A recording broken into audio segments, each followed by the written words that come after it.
этого коня Да. мы вам сейчас подарим что. А я куда его дыну? Дорогие братья и сестры, субханаллах, мне завлекать или чтобы мне стало интересно очень мало. Я не интересуюсь машинами, не интересуюсь одеждами.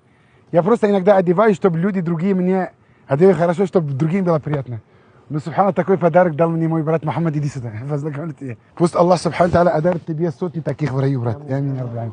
Пусть Аллах наградит тебя наилучшим образом. Посланник Аллаха, саллаллаху алейхи, сказал, лошадь, добро привязано к нему до судного дня. Он делает дуа своему хозяину. Понимаете, ты кормишь, ухаживаешь за него, он тебе дуа делает. И поверьте мне, мы много чего потеряли, айда коч, айда тренер, стой с нами. Мы много чего потеряли, когда мы перестали общаться с лошадями.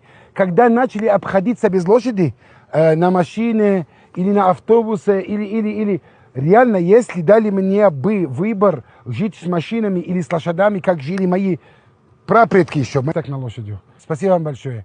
Мой новый друг Нагаец, баракаллаху фикум. Пусть Аллах примет твой подарок.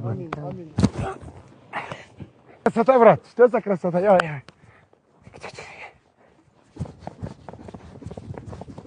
Отложите лекцию до завтра.